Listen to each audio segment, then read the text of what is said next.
여러분 안녕하세요. 반갑습니다. 우리 청주 지역에 우리 청년들이 모인다는 말에 제 마음이 뜨거워졌습니다. 저는 한 20년 정도 청년 사역을 해오면서 하나님께서 그 시대마다 청년들을 얼마나 아름답게 쓰시며 하나님께서 거룩한 부담감으로 하나님의 놀라운 사역을 그들을 통하여 드러내시는지를 보아온 감격이 있습니다. 저는 이 밤에 주 안에서 만난 여러분들을 통하여서 그 놀라운 간증들이 또 청주 지역에 넘쳐나기를 간절히 소원합니다. 저는 장로신학대학교에서 기독교 교육을 가르치고 있는 신영섭 교수입니다. 학부를 가면 여러분 또래의 청년들을 매번 수업 때마다 만나서 우리 하나님은 어떤 분이신지, 이 시대 가운데 하나님은 어떤 마음을 갖고 계실지, 하나님은 지난 2000년의 교회 역사를 통하여서 어떻게 사람을 통하여 하나님의 일을 드러내셨는지, 그래서 인간의 역사가 어떻게 하나님의 성령의 행전되게 하셨는지를 함께 고민하고 이야기 나누고 또 기도하고 그러면서 하루하루를 살아가고 있습니다. 저는 오늘 말씀을 준비하면서 그리고 특별히 오늘 여러분이 찬양하는 이 시간에 함께 참여하면서 제 마음속에 그런 생각이 들었습니다. 바로 이 자리가 아들, 딸을 위해서 아주 좋은 생일 잔치를 준비하는 아버지의 마음이 있는 것 같지 않을까, 그런 생각을 했습니다. 아버지가 사랑하는 아들 그리고 딸을 위해서 생일을 준비합니다. 며칠 전부터, 아니 몇 달 전부터 어떻게 하면 우리 아들, 우리 딸의 이 생일 잔치가 더 즐거울 수 있을까 고민합니다. 계획합니다. 음식도 준비합니다. 선물도 준비합니다. 좋은 손님들도 초대합니다. 그리고 드디어 그 생일 잔치가 되어서 그 자녀가 이제 클라이막스로 이제 케이크의 불을 끄기 바로 전입니다. 이때 이 아버지의 눈은 많은 선물도 있고 많은 음식도 있고 많은 꾸민 것들도 있지만 이 아버지의 눈은 어디에 고정되어 있을까요? 그 사랑하는 아들, 그 딸의 얼굴에 고정되어 있습니다. 그리고 그때 이 딸이, 이 아들이 바로 그 순간에 활짝 웃으면 아버지는 그동안에 준비했던 그 몇 달, 그 며칠, 그 수고가 그거 하나면 족합니다. 그 아들의 웃음, 그 딸의 밝은 얼굴, 그 행복이요. 여러분, 이 밤이 바로 여러분의 하나님으로 인하여서, 성령 충만함으로 인하여서 드디어 내 얼굴에 웃음을 나게 하시는 그 하나님, 여러분의 얼굴을 바라보시며 그것 하나로 만족해 하시는 우리 하나님의 기쁨과 감사가 넘쳐나는 밤 되기를 간절히 소원합니다. 우리 옆에 있는 우리 청년들과 이렇게 한번 인사 나눠볼까요? 우리 얼굴에 하나님이 기쁨을 주실 겁니다. 인사 나누겠습니다. 아멘. 어네인팅 팀도 있고요, 또 많은 준비팀이 있었습니다. 얼마나 정성스럽게 준비했는지 그 이야기를 들었습니다. 그런데 우리 하나님의 눈은 지금 어디 있다고요? 여러분의 얼굴이요, 그리고 여러분의 심령이요. 하나님으로 인하여서 웃는 그 얼굴에 하늘에서 박수 치시며 기뻐하실 우리 하나님, 우리는 그 하나님의 놀라운 역사가 이 밤에 우리에게 임할 것을 믿습니다. 여러분, 야구 좋아하십니까? 네, 야구 좋아하세요? 저는 오늘처럼 토요일 아침 정도 되면 제 아들하고요, 제 아들이 지금 유치원생입니다. 아들하고 야구 놀이를 합니다. 제가 해건, 야구 그러면 해건이가요, 저희 집 앞에서 문방구에서 산 파란색 야구 배트 하나를 갖고 오고 털실로 만든 공 하나를 갖고 옵니다. 그러면 이제 아들하고 저하고는요, 던지면서 치고 그렇게 놉니다. 근데 어느 날인가 제가 한번 상상을 해본 거예요. 해건, 야구 했는데요, 해건이가 공은 찾았는데 배트는 못 찾은 거예요. 그 5,000원짜리 플라스틱 야구 배트를 못 찾은 거죠. 그래서 눈화방을 막 뒤지다가 저기 피아노 밑에 있는 야구 배트랑 좀 비슷하게 생긴 애를 보게 된 거죠. 여러분 혹시 아십니까? 세계에서 가장 비싼 바이올린이 뭐라 그러죠? 그렇죠, 스트라디바리우스. 얼마쯤 합니까? 2011년도에 경매에서 팔린 스트라디바리우스가 171억이었습니다. 갖고 싶죠? 네. 저희 집에는 어린이용 연습용 바이올린밖에 없어요. 그렇게 비싼 거 없습니다. 상상해 본 거예요. 해건 야구했는데요. 이 아이가 공은 찾았는데 배트는 못 찾았는데 보니까 누나 저 피아노 방 밑에 야구 배트랑 좀 비슷하게 생긴 애가 있는 거예요. 상상해 보자고요. 뭐라고요? 스트라디바리우스. 얼마요? 네, 171억이요. 이 아이가 그걸 보더니 야구 배트 모르겠고 아빠 나 이걸로 놀래요. 들고 휘둘면서 저한테 온다고 칩시다. 여러분 어떻게 응답하시겠습니까? 아마 저는 그럴 것 같아요. 발끝 움직이지 마. 그랬을 것 같아요. 그리고 제가 그 아이 손에서 스트라디바리우스를 집어들면서 그 말했겠죠. 해거나 이 악기는 야구 목적으로 만들어진 게 아니야. 여러분 이 아이가 야구하려고 이 스트라디바리우스를 만약에 집어들었다면 얼마짜리 가치로 떨어졌을까요? 네, 5천 원짜리 되는 거예요. 아니 5천 원도 못하죠.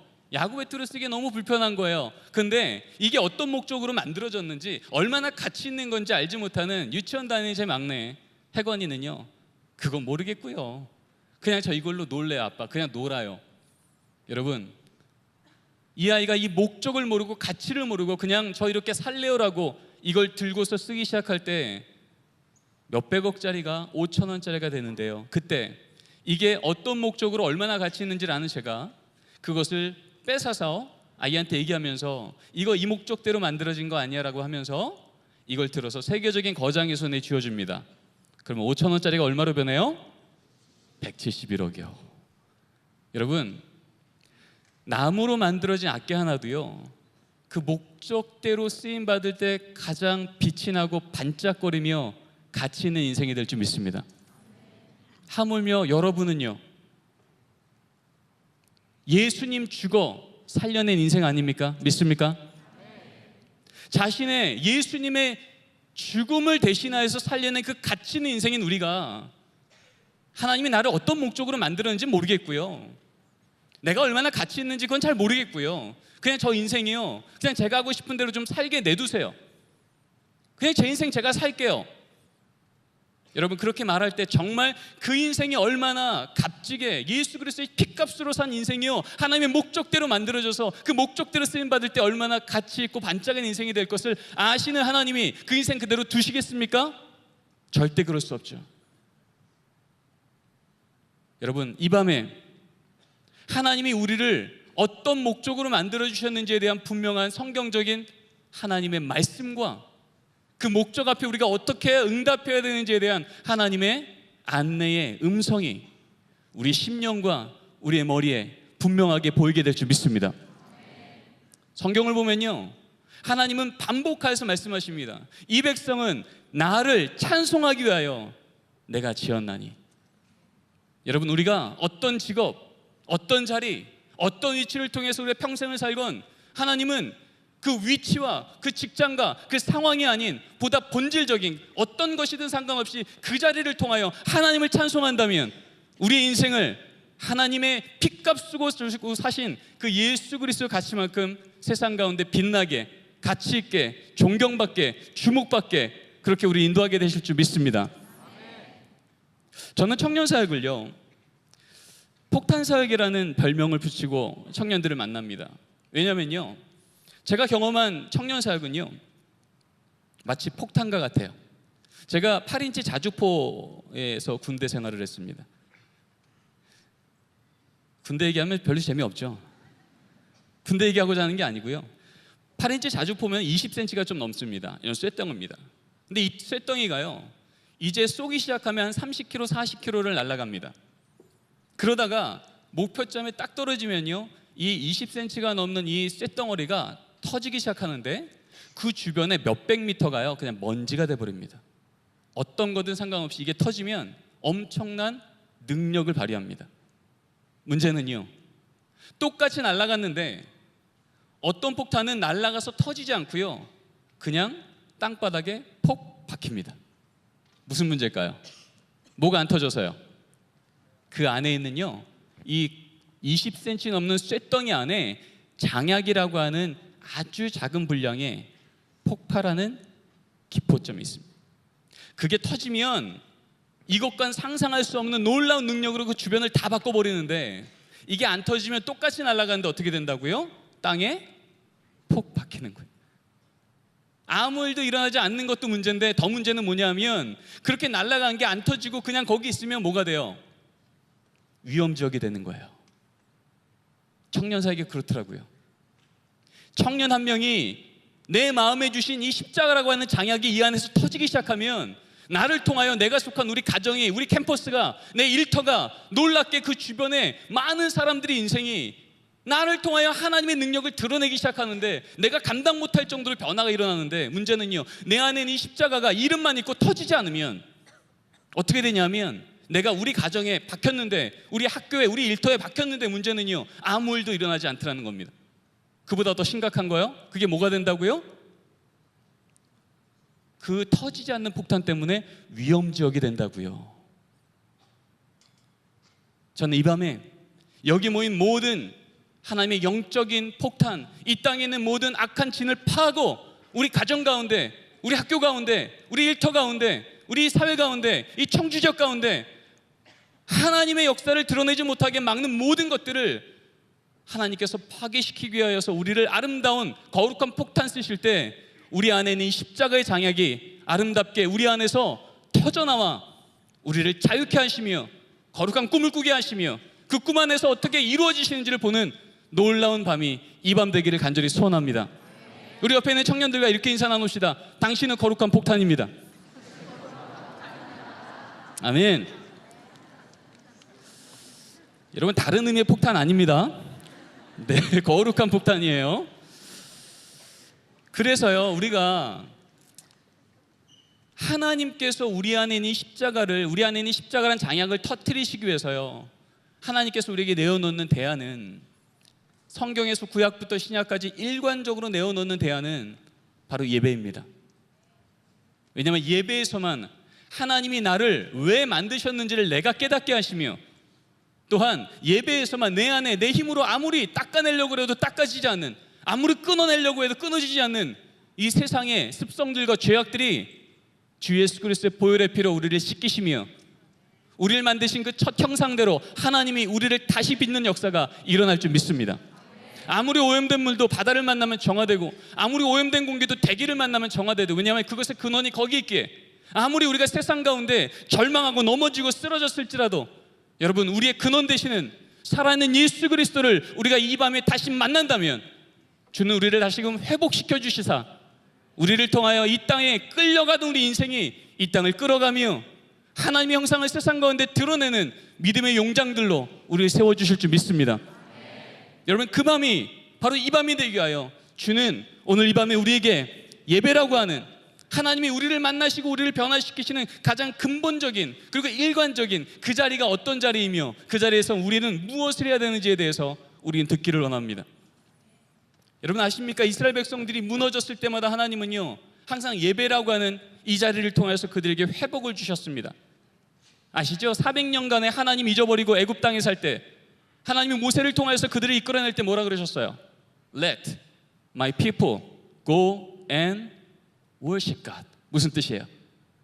내 백성들로 나와서 예배케 하라. 하나님이 400년간은 우상 땅에 살던 그 백성을 끌어내실 때 하나님께서 그들에게 선언하신 비전은 딱 하나예요. 너희들 예배하기 위해서 내가 너를 구원한다. 이 밤에 우리가 하나님을 진짜 예배할 수 있다면, 하나님은 우리를 구원하시고 구원을 넘어서서 하나님의 영광을 우리를 통해서 드러내시게 될 줄 믿습니다. 느헤미야가 성벽을 회복할 때요, 그때 많은 벽들이 있었지만 그 중에 성경은 분명하게 얘기합니다. 그 많은 들어가는 문들 중에 첫 번째 문은 하나님께서 양문을 먼저 회복하라고 했습니다. 여러분, 양문의 뜻이 뭘까요? 문이 두 개란 뜻일까요? 아니면 제사 때 쓰이는 양이 들어가게 하는 문일까요? 두 개입니까? 제사입니까? 그렇죠, 분위기상 제사죠. 네, 양문을 먼저 회복했다는 얘기는요, 하나님께 예배드리기 위해서 들어오는 제물이 들어가는 양이 지나가는 문을 성별했다는 거예요. 52일 만에 하나님께서 몇백 년 동안에도 무너져서 손을 대지 못했던 그 땅을 하나님께서 성벽을 회복시키실 때 가장 먼저 무엇부터 회복했냐면 예배를 위한 양의 문부터 회복했다는 거죠. 2000년 전에 이 땅에 오셨던 예수 그리스도, 그분의 이름이 뭐예요? 무슨 양이요? 어린 양이요. 어린 양은 뭐에 쓰이는 거예요? 제사에 쓰이는 거예요. 뭘로요? 제물로요. 여러분, 예수 그리스도 이름이 왜 제물에 쓰이는 어린 양이겠습니까?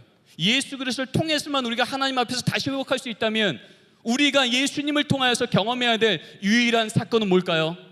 온전한 예배를 다시 경험하는 겁니다. 그런 의미에서 오늘 우리는요, 예수님께서 이 땅 사시면서 하나님 자신이셨던 예수님이 유일하게 자기 입에서 예배란 단어를 쓰시며 한마디로 저자직강이죠. 예배를 받는 유일한 하나님이 예배는 이런 거야 라고 말씀하신 바로 그 장면의 말씀을 듣고자 합니다. 우리 같이 성경 말씀 보죠. 요한복음 4장 말씀입니다.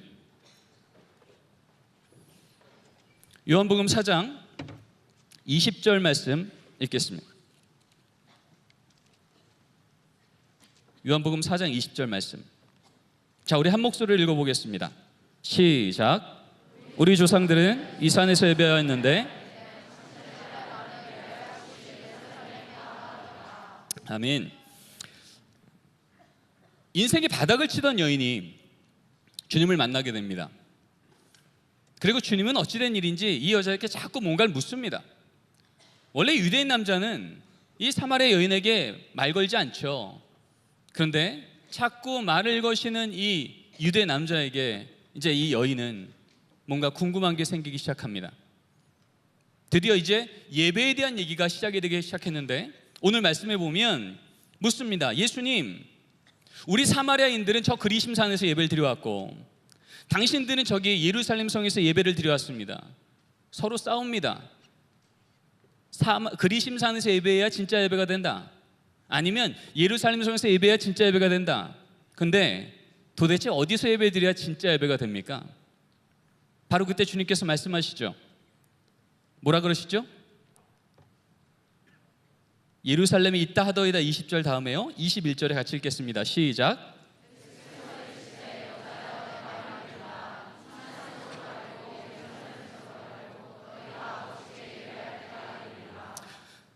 지금 이 여인은 물었어요. 어디입니까? 장소가 A입니까? B입니까? 그리심산입니까? 예루살렘 성입니까? 라고 말했는데 지금 예수님께서요 엉뚱한 답을 하십니다. 장소로 물었으면 장소로 답해야 되는데 장소는 얘기하지 않고 중요한 건 장소가 아니야, 때야 라고 말씀하시더라고요. 예배할 때가 이르리라. 그때가 임하면 진짜 예배가 될 거라는 거예요. 어떤 장소든 상관없이 장소에 매여 있는 하나님이 아니라 우리가 하나님을 만나게 되는 때가 우리에게 임하게 되는데 그때가 임하면 비로소 우리가 예배를 드릴 수 있게 된다는 거죠. 이 말을 조금씩 더 풀어서 주님께서는 설명하기 시작합니다. 자, 22절 말씀 같이 읽겠습니다. 시작.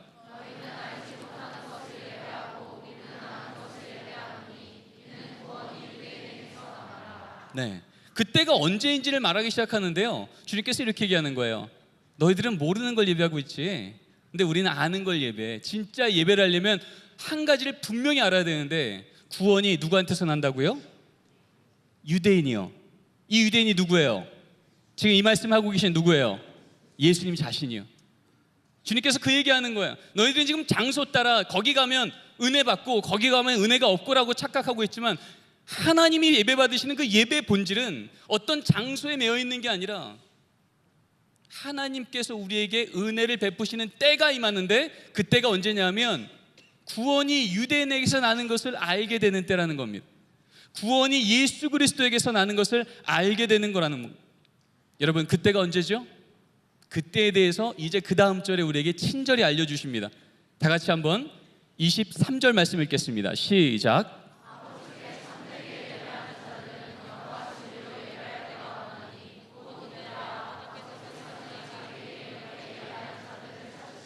지금 예수님께서 의도적으로 자꾸 때에 대한 얘기하는 게 느껴지십니까? 우리의 관심은 자꾸 때가 아닌 거예요.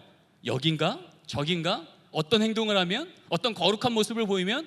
어떤 옷을 입고 나가면 그 예배가 좀 거룩한 예배가 될까? 능력의 예배가 될까라고 생각했는데 지금 예수님께서는 의도적으로 그런 거보다 중요한 건 때다. 예배할 때가 온다. 신령과 진정으로 예배할 것이라고 말씀하시는데요.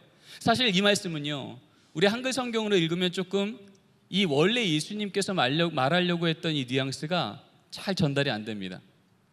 이 말에 원어로 들어가서 헬라어의 문장을 보면요, 이 문장은 이렇게 됩니다. 어느 때가 올 텐데, 그리고 지금 그때가 오고 있는데, 조금 더 정확하게 의역하면 그때가 이미 임했는데, 그때가 임하면 비로소 우리는 그 임한 때로 인하여서 영으로도 진리로도 예배할 수 있게 된다는 겁니다. 그 말은 다시 말하자면 우리가 어떤 신령한 모습으로, 어떤 진정한 모습으로 뭔가를 갖추어서 나가며 하나님이 우리의 조건을 보고 그것이 좋은 예배 만드는 것처럼 우린 착각하고 있지만 성경은 그렇지 않다는 거예요. 어떤 때가 임하면 우리가 비로소 신령으로도 진정으로도 예배할 수 있는 능력을 우리에게 부어주신다는 겁니다. 여러분, 그때가 언제일까요? 아까 얘기했죠. 바로 앞에 있는 말씀. 구원이 예수님으로부터 나오는 것을 모든 사람이 보게 되는 때, 언제입니까? 2000년 전 어디요? 십자가 사건이요. 십자가 사건 앞에서 예수는 그리스도, 머사이아, 메시아라고 고백하는 많은 사람들이 그 십자가를 보고 정말 예수님이 우리의 구원자셨구나 라는 것을 그들이 고백하게 되죠. 다시 말하자면 우리의 예배가 진짜 예배가 되는 유일한 조건 하나는 우리의 심령 가운데 예수님께서 날 위해서 죽으신 저 십자가가 지금 내 안에 현재형으로 아멘하게 되는 때, 과거에 언제 나를 만났던 주님이 아니라 미래에 언제가 나를 만날 주님이 아니라 지금 여기서 나를 위해서 십자가에서 죽으사 예수님이 구원자 되심을 세상 가운데 드러내는 이 사건이 나에게 지금도 현재형으로 아멘하게 되는 때, 여러분, 지금 우리 안에 이 고백이 아멘될 수 있다면 하나님이 이 고백으로 인하여 우리에게 신령으로도 진정으로도 예배할 능력을 하늘로부터 성령을 통하여 우리에게 부어주실 줄 믿습니다. 예배는 그런 것입니다. 우리가 만들어서 하나님이 오시는 게 아니라 하나님께서 우리에게 주시는 때에 우리가 아멘하게 되면 우리의 믿음을 보시고 하나님께서 예비하신 은혜를 우리에게 부으사 우리의 지식으로, 우리의 인격으로, 우리의 삶으로 감히 그 앞에 나갈 수 없는 우리의 주저함을 하나님의 십자가의 은혜로 인하여서 담대히 나갈 수 있는 힘을 주시게 되는 줄 믿습니다. 그래서 언제나 예배의 시작은요, 콜투워십입니다. 예배 부름입니다. 콜투워십은요, 지금 현재형으로 하나님이 우리를 부르시고 계시는 겁니다. 그래서 언제나 예배 시작할 때는 예배 부름으로 예배가 시작이 되죠. 콜투워십은요, 아이 콜이 아니에요. 내가 하나님을 불렀더니 하나님 오셨다, 아닙니다. 우리는 어떤 자격도 없습니다. 어떤 능력도 없습니다. 아무리 선하게 살아도 내가 부른다고 하나님 오시지 않으십니다. 예배는요, to be called입니다. 하나님이 부르셔서 그 부르시는 허락하심의 은혜가 있을 때 우리가 예배할 수 있게 되는 줄 믿습니다. 그분이 열어주셔야 그 예배 자리가 들어가게 되는 줄 믿습니다. 그렇기 때문에요, 언제나 예배는요, 은혜 받기 위해서 나오는 게 아니고요, 은혜 받은 자가 나오는 게 예배인 줄 믿습니다. 여러분, 은혜 받으셨습니까? 우리 안에 하나님의 예배할 이유가 살아있게 우린 예배 자리로 나온 거예요. 근데 우리 청년들이 자꾸 착각할 때 예배 받으려고 은혜 받으려고 예배를 나오는 거죠. 그러다 보니까 내가 생각한 것이 오늘 예배 가운데 충족되지 않으면 뭔가 오늘의 예배가 결핍된 것처럼 착각합니다. 하나님이 우리에게 말씀하신 예배는 우리가 원하는 것을 채워주는 것으로 내가 만족하는 예배가 아니라 우리를 부르시는 하나님의 목적대로 내가 어떤 상황이 있건 상관없이 하나님을 찬양하는 그 목적대로 쓰임받는 아름다운 일이 내 안에 회복되기 시작할 때, 하나님의 목적대로 우리가 쓰임받을 때 가장 빛이 나고 반짝는, 세상에 함부로 우리를 흔들지라도 그 아이 내가 그 목적대로 쓰인 게 아니야, 나를 찬송하기 위해서 만들었어. 우리가 그 목적대로 쓰임받는 동안 세상의 음부의 권세는 우리를 감히 쓰러뜨리지 못할 줄 믿습니다. 여러분, 은혜가 뭡니까? 결국 받은 은혜가 있어서 예배할 수 있다면 은혜가 뭡니까? 여러분, 은혜는 내가 받을 만한 가능성이 몇 퍼센트 있을 때 은혜예요? 몇 프로요? 0%요. 아시죠? 내가 그거 받을 만해요. 새벽기도 안 빠졌어요. 헌금 열심히 냈어요. 전도도 좀 한 것 같아요. 그러니까 오늘 드리는 예배는 딴 때보다 은혜를 하나님께서 한 2배쯤 주셔야 될 것 같아요. 맞습니까? 아니죠. 만약에 그렇게 우리가 은혜를 착각하고 있다면 우리는 은혜를 뭘로 착각하는 거냐 하면 보상으로 착각하는 거예요. 하나님, 제가 이만큼 했거든요, 좀 주셔야죠. 근데 내가 한 게 조금 더 많은 것 같아요. 이제 5%가 아니라 10%쯤 한 것 같아요. 그러면 이제는 우리는 은혜를 뭘로 착각하냐면 은혜를 이제 거래로 착각하기 시작하는 겁니다. 한마디로 내놓고요, 하나님 저 이거 했으니까요, 이제 주셔야죠. 이만큼은 주셔야죠. 여러분, 우리가 예배 안에 부름받은 이 순간부터 우리 안에 주 앞에서 분명히 해야 될 건 하나님의 은혜는 보상도 아니고 거래도 아닌 줄 믿습니다. 내가 받을 자격이 아무것도 없는데 오늘 또 나를 하나님을 예배할 수 있는 이 자리에 불러주셔서 내가 노동해서는 채워낼 수 없는, 내가 결단해서는 도대체 그릴 수 없는 나의 아름다운 미래를 하나님께서 보장하시며 내가 너의 인생을 그렇게 붙들게라고 하나님이 보장하는 이 음성 앞에 우리 인생에 진정한 안정감을 얻게 될 줄 믿습니다.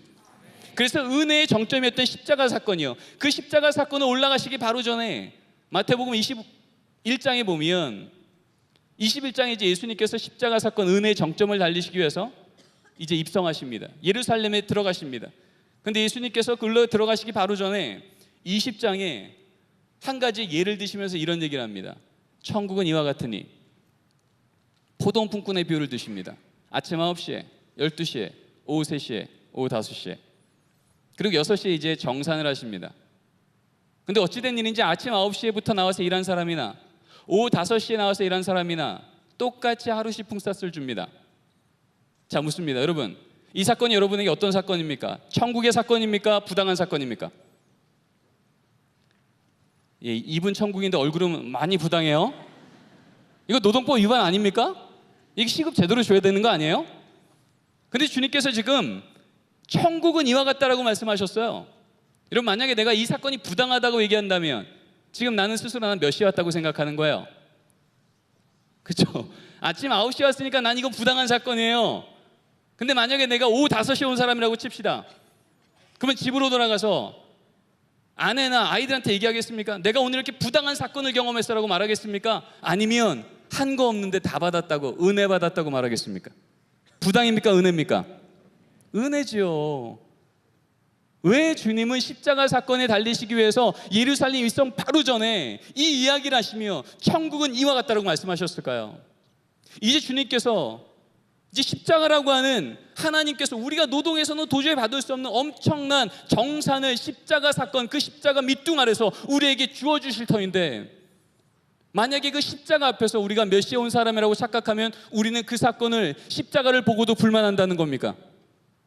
내가 스스로 난 9시에 온 사람이라고 착각하면 나의 의가 있는데, 내가 한 게 있는데, 내가 쟤보다 훨씬 많이 믿었는데, 내가 기도한 게 얼만데 라고 생각하며 하나님이 내 인생에 못하면 부당하게 일을 하고 계신다라고 생각하는 순간, 여러분, 십자가를 볼지라도 그 사람은 십자가가 천국의 사건이 아니라 부당한 사건이라고 느껴진다는 거죠. 여러분, 이 이야기의 끝에 예수님께서는 이런 얘기를 하십니다. 거기에 있는 아침에 온 사람이 따졌겠죠. 주님, 이게 뭡니까? 어떻게 우리를 똑같이 대합니까? 라고 할 때 주님께서 얘기하십니다. 그 주인이 종에게 말하기를, 너희는 내가 선하기로 나를 악하다 하느냐? 내가 너희들에게 주기로 거 다 줬고 받을 거 없는 자에게조차도 더하여 준 내가 선하기로 너희들은 이 십자가 사건이 부당한 사건이라고 말하느냐? 여러분, 지금 이 여기 있는 모든 우리 청년들, 기독 청년들은요, 이 십자가 사건 앞에 우리의 5시 의식이 회복되기를 원합니다. 내가 한 게 없는데 주신 주의 그 은혜, 나는 아무것도 주 앞에서 내놓을 게 없는데 또 한 번 나를 내가 머리로 내 인격으로 감당할 수 없는 이 사랑을 내게 부으시는 그 사건 앞에 그저 감사합니다, 은혜입니다 라고 말할 수밖에 없는 그 고백이 우리의 진정한 고백이 될 줄 믿습니다. 많은 청년들이요, 예수를 잘 믿다가도요 질문하는 거예요. 믿긴 믿겠는데 목사님, 교수님, 나를 위해서 예수님이 죽을 정도로 그거는 이해가 잘 안 되는데요. 여러분, 1m짜리 자를 가지고 6m짜리 한강 잴 수 있습니까? 못 잽니까? 못 재죠. 왜 못 잴까요? 한강이 없어서요? 아니면 한강이 더 깊어서요? 더 깊어서잖아요. 우리가 갖고 있는 이 지식, 내 경험, 내 인격, 내 윤리, 여러분, 이런 것들이 하나님의 나를 향한 그 사랑보다 큽니까? 작습니까? 당연히 작지요. 근데 나의 논리로 십자가의 그 무차별적 사랑, 그 무조건적 사랑이 이해되지 않는다고, 그 주님의 사랑이 없는 것 같아요. 못 믿겠어요 말하는 게 이 지혜입니까? 어리석음입니까? 어리석음이죠. 내 머리로 주의 사랑이 이해되지 않는 건 주의 사랑이 나보다 크심을 하나님께서 우리에게 믿게 하시는 하나님의 설득일 줄 믿습니다. 이 밤에 주님의 그 십자가 사랑 앞에, 주님, 저는 머리로는 이해되지 않지만 주님을 신뢰하기에 하나님이 나를 만드셨고 지금도 함께 하시는 걸 믿기에 하나님 이해되지 않지만 그것을 믿기로 작정하겠습니다. 여러분, 그 작정이 나보다 크신 그 사랑을 내가 그 안에 들어가 누리는 하나님의 은혜 안에 살아가는 청년들에게 인도하게 될 줄 믿습니다. 여러분, 그런 의미에서 우리는 예배로 설 때마다, 예배 자리에 들어올 때마다 우리는 이 앞에 있는 십자가를 보고 우리는 기도해야 됩니다. 주님, 저기 앞에 있는 저 십자가가 저에게 지금 현재형으로 아멘 되고 있습니까? 과거에는 내가 주님을 그렇게 만났었는데 아니고요. 언젠가 주님 나를 만나주겠지가 아니고요. 주님, 저기 있는 저 십자가가 나를 위하여 지금도 내 안에 있는 나의 악함과 죄성을 용서하기 위하여 살아있는 현재형의 십자가인 것을 제가 믿기 원합니다. 어찌된 일인지 아무리 십자가를 쳐다봐도, 눈을 뚫어지게 쳐다봐도 마음에 조금도 움직임이 없고 감동이 없고 그냥 메마른 마음이라면 여러분, 모든 찬양, 모든 그냥 멈추십시오. 주님께서 말씀하셨잖아요. 이 십자가 사건이 내게 현재형으로 아멘 되는 사건이 있지 않고는, 그 하나님의 은혜의 때가 내 안에 아멘 되지 않고는요, 우리가 어떤 경건한 모습으로 나가도 그 예배는 우리에게 종교 의식일 뿐이라는 거죠.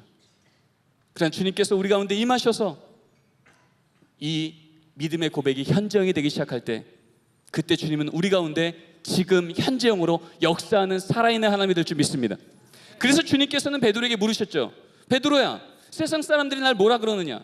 그때 베드로가 얘기하죠. 더러는 세례 요한이라고, 더러는 엘리야라고, 더러는 예레미야라고.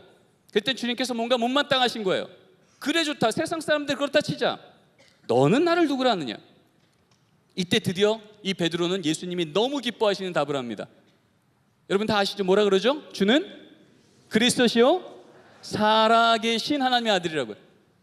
리빙 갓이라고요. 여러분, 지금 이 고백을 하는 이때에 세례 요한이요, 엘리야요, 예레미야요, 능력 있는 사람들이요, 그런 능력이 지금 내게 임하면 나를 좀 편하게 할 것 같고 이스라엘 백성들을 자유케 할 것 같지만, 문제는요, 그들은 이 시점에 죽은 자들입니까? 살아있는 자들입니까? 다 죽은 자들이에요. 그들은 모두 죽은 자들이었지만 지금 베드로의 고백은 뭐예요? 주는 그리스도시요 살아계신 리빙 갓, 현재형으로 내 안에 살아있는 하나님의 아들이십니다.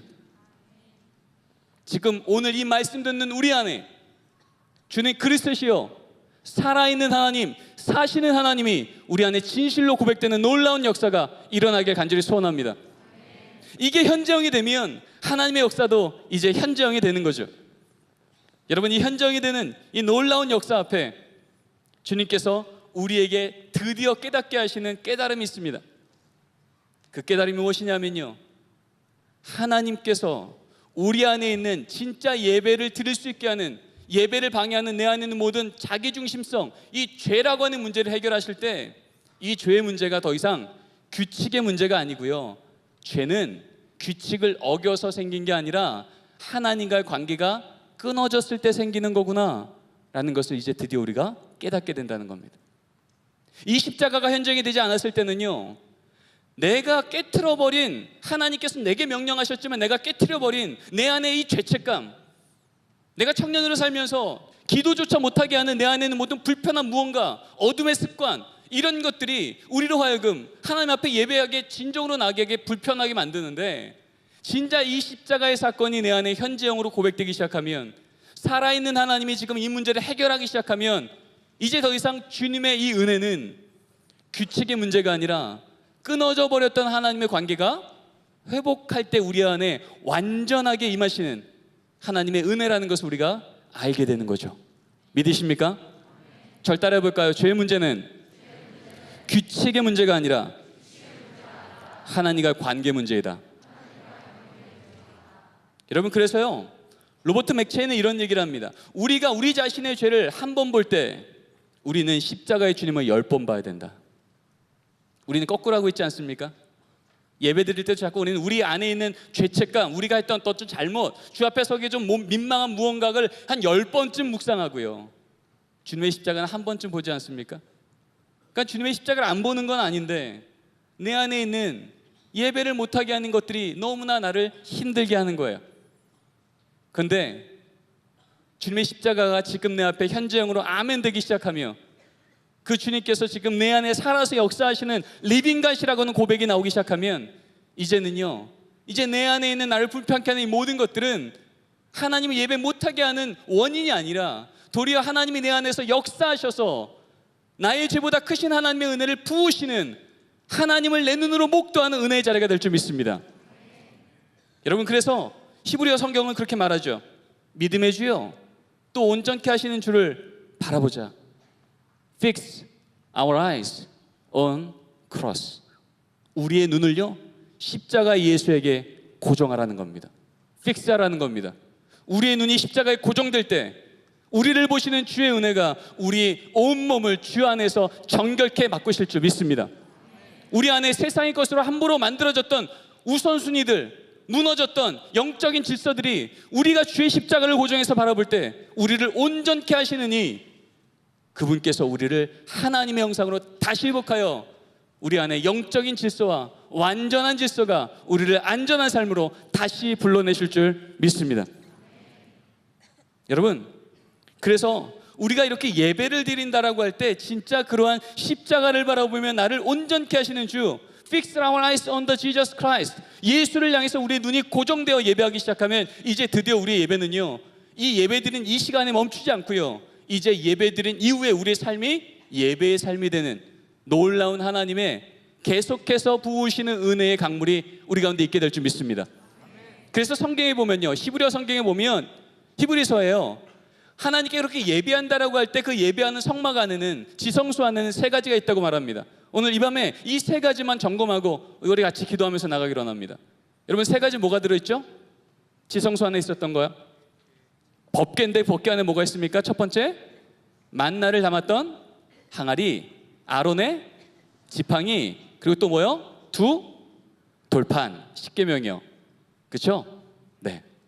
여러분, 이 세 가지가 오늘 정말 여러분이 그렇게 살아계셔서 내 안에 나를 지금 회복하시고 나를 하나님 형상으로 인도해 가신 줄 믿는다면, 여러분, 여러분의 예배 끝나고 나아가서 사는 이제 우리 일주일의 삶 속에, 매일매일의 삶 속에 하나님의 말씀의 만나의 항아리, 아론의 쌍난 지팡이, 그리고 하나님의 말씀의 두 돌판이 매일매일 점검되기를 간절히 소원합니다. 여러분, 첫 번째, 여러분, 만나 항아리요. 만나가 뭡니까? 광야에 있을 때 하나님께서 하늘로부터 내렸었던 매일매일 주시는 하나님의 양식이었습니다.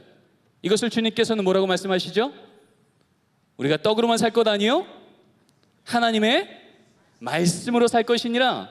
여러분, 그 말씀이 어느 정도 주기적으로 우리가 나가서 받아야 된다고요? 매일이요. 만나를 담은 이 금항아리는요, 우리의 삶이 예배의 삶이 되기 위하여, 은혜는 하나님이 주시지만 주시는 은혜를 위해서 우리가 가야 될 믿음의 걸음은 매일매일 여러분 삶 속에 하나님의 말씀을 묵상하시기 바랍니다. 이것을 시작하면 처음에는 내가 만나를 주스러 나간 줄 알았는데, 처음에는 내가 말씀을 묵상하려 수고한 줄 알았는데, 이걸 하다 보니 뭘 경험하게 돼요? 만나가 나를 살려내는 것을 경험하게 됩니다. 이 큐티의 이 시간이 우리의 삶을 주 안에서 살아나게 만드는 게 될 줄 믿습니다. 여러분, 그런 의미에서요, 여러분 매일매일 삶 속에서 하나님의 말씀을 읽고 묵상할 수 있는 삶의 시간을 구별하십시오. 제가 25년 전에 여러분 또래 때 학교를 가게 되면 제 선배 중에 한 분께서 그 얘기를 했습니다. 형서봐, 네가 이 학교에서 너의 성적과 상관없이, 너의 다른 어떤 활동과 상관없이 하나님께서 너의 인생을 복된 인생, 감사한 인생, 능력 있는 인생을 이끌어줄 수 있는 성경에 보장된 방법이 하나 있다. 이거 한번 따라해 볼래? 저한테 동아리 선배님이 그 얘기를 하시더라고요.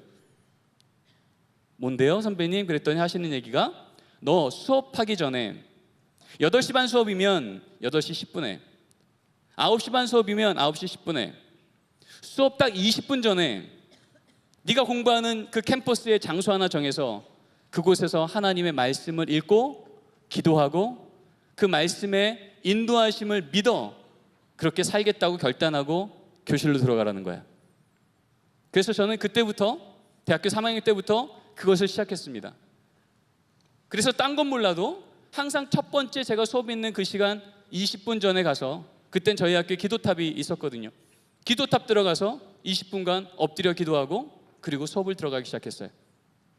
근데 지금 돌아보면 그렇게 매일매일 묵상하고 엎드렸던 그 기도의 자리가 하나님께서 그 하루를 살아갈 수 있도록, 그 하루에 만날 수 있는 사람들에 대한 축복을, 그 하루에 결정해야 될 중요한 결정을 내 결정이 아닌 성령님의 인도하심으로 가게 하시는, 하나님이 나를 살려내셨던 하나님의 만남의 자리가 됐던 것을 저는 고백합니다.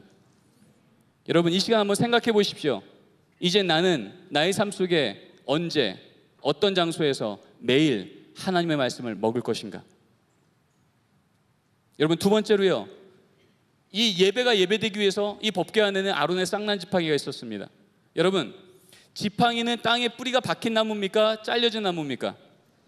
잘려졌잖아요. 근데 거기 싹이 날 수 있어요? 못 나요? 못 나요. 근데 놀라운 건요, 이 지팡이가 하나님의 임재가 계시는 이 예배의 지성소의 법궤 안에 들어가기만 하면 뿌리가 잘린 나무인데 싹이 나더라는 거예요. 여러분, 이런 경험 해보셨습니까? 아마도 여기 있는 청년들 중에요, 우리의 과학적 상식으로는 도저히 설명이 안 되는데 하나님이 아니고 설명할 수 없는 놀라운 간증거리들이 여러분의 기억 속에, 삶 속에 있는 청년들이 있을 겁니다. 바로 그 청년들이 경험한 그 간증거리들이 무엇이냐? 아론의 쌍난 지팡이예요. 근데 여러분, 기억하십시오. 하나님의 임재 안에 있는 지성소 안에 살아가는 삶이 되면 뿌리가 잘려버린 나무에 싹이 나는 게 상식될 줄 믿습니다. 그건 기적이 아니고요, 오히려 그것이 상식이라는 거예요. 어떤 기간 동안에만 싹이 있었던 게 아니고요, 하나님의 법궤 안에 있는 나무는 잘려버린 나무인데 싹이 나더라는 겁니다. 여러분, 제가 8년간의 유학 공부를 하고 마칠 때쯤이었습니다. 그때도 제가 이제 청년부 사역을 하고 있었는데요, VC라고요. 제가 지도하던 대학생들이 주로 다니던 대학교입니다. 리치몬드라는 지역의 그 다운타운에 있는 대학교인데, 그때 이제 제가 일주일에 이틀은요, 그 학교 앞에 있는 파네라라고 하는 카페에 가서 제가 출근을 했습니다. 아침 9시에 가서 저녁 6시까지 뭐 하냐면 노트북 켜놓고요, 제가 8년간 공부한 이제 마지막 논문이요, 이제 2주 뒤면 디펜스라고 해서요, 제가 쓴 이 논문을 8개 분야의 교수님들, 선임 교수님들한테 보내서 그분들이 제 논문 200페이지가 넘는 논문을 하나하나 살펴보는 거예요. 그리고 그분들 입장에서 이건 말이 안 되는데, 이건 좀 약한데 라고 하는 것을 뽑아내서 저한테 2시간짜리 질문을 던지게 됩니다. 그리고 제가 거기 답을 잘하면 저는 박사과정이 졸업되는 거고, 그 답을 제대로 못하면 이제는 다시 시험을 쳐야 되는 거예요. 그래서 제가 이 논문을 마지막에 이제 보내기 이제 며칠 안 남았을 때입니다. 그러니 이 논문을 제가 고치려고 할 때 한 문장 한 문장 얼마나 신경 썼겠습니까? 근데 그 당시 이제 제가 청년부 사역을 하다 보니까 그 파네라고 하는 카페 가서 아침 9시부터 노트북 켜놓고요, 한 문장 한 문장 200페이지를 보고 있는 거예요. 그러다가 제가 지도하는 청년이요, 수업 마치고 거길 찾아오면 전 노트북 덮고 그 청년하고 밥도 먹고 성경 공부도 하고 또 상담도 하고 기도도 해주고, 그리고 또 아이들이 또 가면 다시 켜서 또 다시 논문을 점검하고 이러고 살던 때예요. 그날도 이제 저녁 6시쯤 돼서 이제는 집으로 돌아가야 되니까, 기숙사로 돌아가야 되니까 노트북을 접고 이제 파킹랏으로 나왔습니다. 그래서 차를 딱 타려고 하는데 저 멀리서요, 제가 지도하는 청년 한 명이 달려오는 거예요. 목사님, 그러는 거예요. 왜? 그랬더니 저 상담할 거 있는데 오늘 늦었어요. 근데 제가 아침 9시부터 저녁 6시까지 그 한 자리에 카페에 있었으니 제가 다시 들어갈 수 있겠습니까?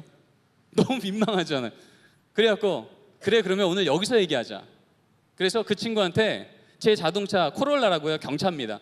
경차에 제 노트북을 트렁크 뒤에 얹어놓고요, 저는 그 친구와 그 자리에서 한 30분 정도를 상담을 했습니다. 그리고 상담 끝날 때 제가 그래, 여기서 기도하자, 어깨에 손 얹고 그 아이의 그 문제 앞에 하나님께서 역사하여서 도와주시기를, 선하신 하나님이 글자로 말씀하신 그 사건이 활자가 되기를, 그렇게 간절히 기도하고 그 청년을 돌려보냈어요. 그리고 이제 저는 한 15분 정도 고속도로를 달리고 그 다운타운이니까 꼬불꼬불 거기를 나와서 제가 있는 유니온 신학교에 이제 오게 됐습니다. 네, 눈치 빠른 분들은 벌써 아시는군요. 딱 이제 시동을 딱 끄려고 하는데요, 머리가 하얘진 거예요. 제 8년간 공부한 이제 며칠 안에 보내야 될 그 논문이로 있는 노트북이요, 자동차 트렁크 위에 그냥 얹어놓고 깜빡하고 그냥 제가 운전하고 온 거예요. 지금도 그런데요, 그 당시에도요, 다운타운에 노트북 떨어지면요 말할 것도 없어요. 5분도 안 돼서 누가 집어가서요 포맷하고요 100불에 팔아버립니다. 제가 이제 시동을 딱 끄는데 그 생각이 드는 거야. 내 노트북.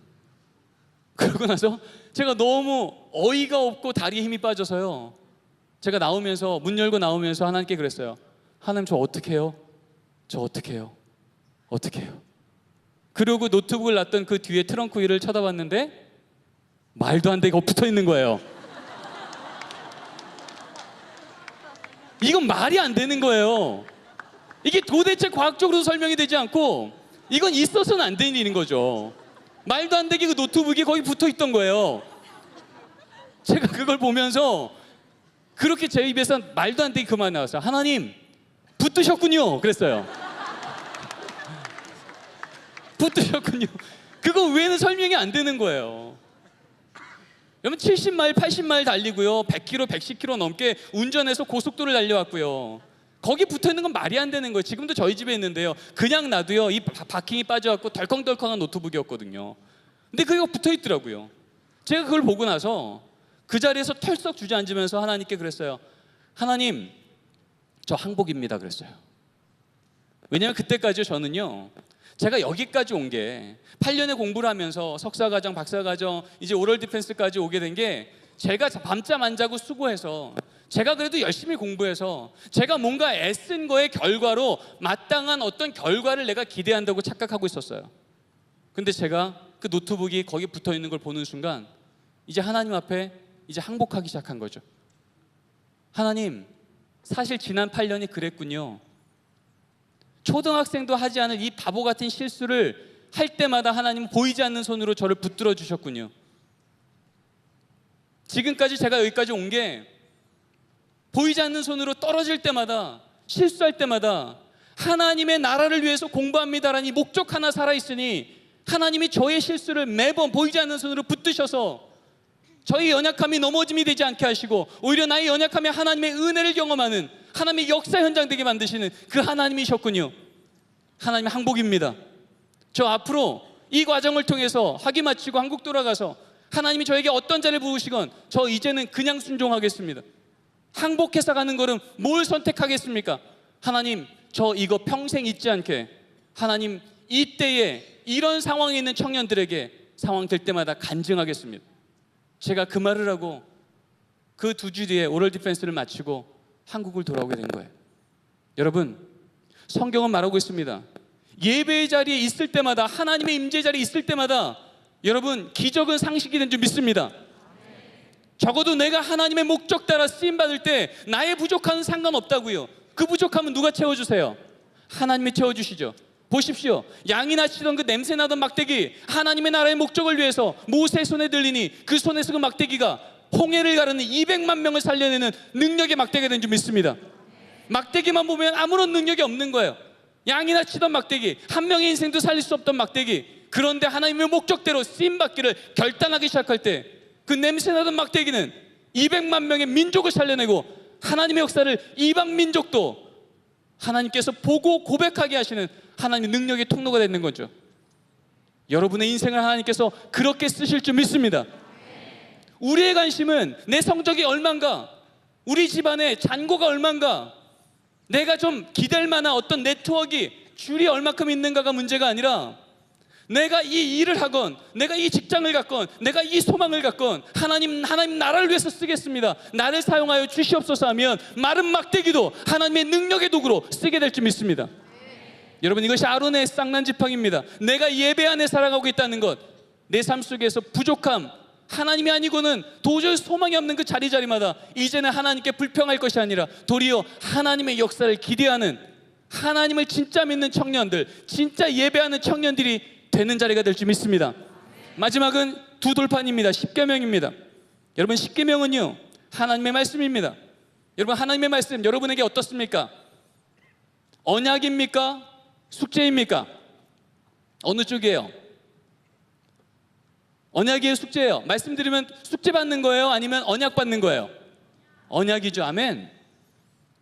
그럼 제가 다시 묻습니다. 항상 기뻐하라, 쉬지 말고 기도하라, 범사에 감사하라. 여러분, 이 말씀 드리면 어떠세요? 막 마음에 기쁨이 넘치세요? 아니면 부담스러우세요? 어느 쪽이세요? 왜 부담스러우세요? 숙제로, 뭐라고요? 안 들려요? 네.